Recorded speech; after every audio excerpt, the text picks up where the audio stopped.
दोस्तों, डिप्रेशन क्या है और डिप्रेशन से होने वाले नुकसान क्या हैं और ये हमें कहाँ तक लेके जा सकता है, इस टॉपिक पर आज बात करें। डिप्रेशन एक ऐसी बीमारी है जो अपन को दिखती नहीं है। पहले कुछ चिंता शुरू होती है, धीरे धीरे वो चिंता दुख तकलीफ़ का रूप ले लेती है और हम थिंकिंग के हैबिचुअल हो जाते हैं। बहुत ज़्यादा हम किसी कारण से स्ट्रेस ले लेते हैं, किन्हीं बातों का दबाव हमारे ऊपर होता है जिसकी वजह से ओवर थिंकिंग की तरफ अपन चले जाते हैं। और फिर छोटे छोटे जो एक्ट्स हैं, कोई भी चीज़ जब हमारे पास कोई भी विचार आता है, किसी भी तरीके की तकलीफ़ आती है, हम उसको बढ़ा चढ़ा लेते हैं और बहुत ज़्यादा उसके बारे में सोच लेते हैं। ये डिप्रेशन के जो मुख्य कारण हैं और डिप्रेशन ज़्यादा से ज़्यादा खुद ही हम अंडरस्टैंड कर पाते हैं, क्योंकि हमारे जो आसपास में रहने वाले सभी लोग बाग हैं, उनको हम अपनी बात बताएं भी तो भी जो चीज़ एक आदमी खुद से झेल रहा होता है वो चीज़ दूसरे उसको उतनी गहराई से नहीं समझ पाते। और इसी का सबसे बड़ा कारण होता है कि बहुत सारे लोग सुसाइड की तरफ चले जाते हैं। सुसाइडल थॉट्स बहुत सारे लोगों के आने लग जाते हैं।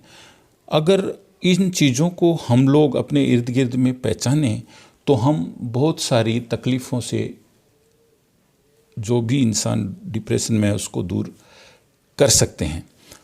और कभी भी ये हमारे इंडिविजुअली हमारे साथ अगर ऐसा होता है और हम अपने अंदर इस तरीके की चीज़ों को आइडेंटिफाई करते हैं तो इससे रिलीफ पाने के लिए हम ज़्यादा से ज़्यादा जो भी खुशनुमा माहौल हो उसकी तरफ अपने आप को लेकर के जाएं।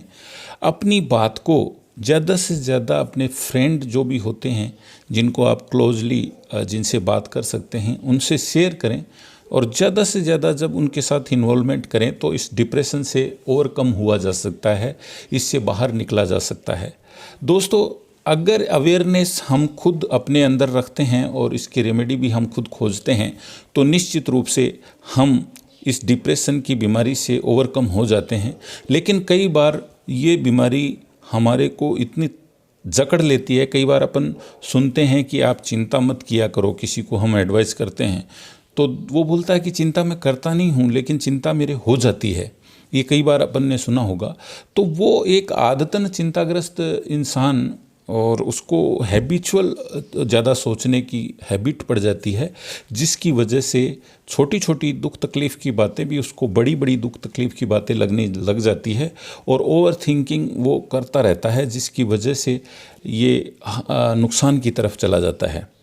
तो 2 पॉइंट्स निकल कर के आ रहे हैं। एक, खुद हम पहचानें अपने आप को कि हमारा मेंटल स्टेटस क्या है। क्या सच में हम ओवर थिंकिंग तो नहीं कर रहे हैं?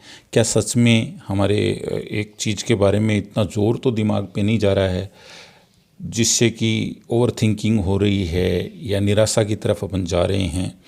खुद चेक करके ओवरकम होना, अपने आप को उस माहौल में लेके जाना, अपने फ्रेंड्स से बातचीत करते रहना और उनसे अपने मन की बात शेयर करना, इससे काफ़ी कुछ हमें रिलीफ मिल सकता है। दूसरा, हम जो फैमिली में जहाँ भी रहते हैं, कई बार हम कोशिश करते हैं उनको अवगत कराने की। दिखने में सब कुछ नॉर्मल लगता है, अंदर से एक इंसान टूटा हुआ, तो आइडेंटिफाई करें उस इंसान को। अपने परिवार में हो सकता है, पड़ोस में हो सकता है, अपने मोहल्ले में हो सकता है, अपनी जगह। पर्टिकुलरली अगर हम अपने परिवार में इर्द गिर्द देखें तो ऐसे लोगों के साथ में विचार विमर्श करके, उनकी बातों को शेयर करके, उनके साथ उनको संबल दे के, उनको पॉजिटिव वर्ड्स बोल करके, उनको हिम्मत और हौसला दे करके हम उस चीज़ से निकाल सकते हैं। तो बस मैं यही कहूँगा कि डिप्रेशन एक साइलेंट किलर की तरह है, लोगों को बहुत सारी परेशानियाँ देते हैं मेंटली और फिजिकली। ये इससे परेशानी होती है, बीमारियाँ आती हैं, साथ ही साथ ये कई बार अगर ज़्यादा हो जाता है तो एक इंसान सुसाइड की तरफ भी चला जाता है। इन चीज़ों से ओवरकम होने के लिए जो भी बातें मैंने अपने अनुभवों से आप लोगों को बताई है, तो मैं यही कहना चाहूँगा कि आइडेंटिफाई करें, समझें, शेयर करें बात को और आपस में एक पॉजिटिविटी का माहौल बनाएं। साथ ही साथ अगर खुद आप आइडेंटिफाई करें अपने आप में ओवर थिंकिंग अगर हो रही है, मेंटली डिप्रेस्ड आप अपने आप को आप आइडेंटिफाई कर रहे हैं, तो अपने आप को एक अच्छा माहौल दें, अपने दोस्तों के साथ बातचीत करें जिनसे ज़्यादा अच्छा लगता है बातचीत करना, और उन चीज़ों को भूलने की कोशिश करें जिनकी वजह से हम आदतन ओवर थिंकिंग की तरफ चले गए हैं। इन्हीं बातों के साथ thank you very much for listening my videos, and I request you all to please subscribe my channel. Thank you very much.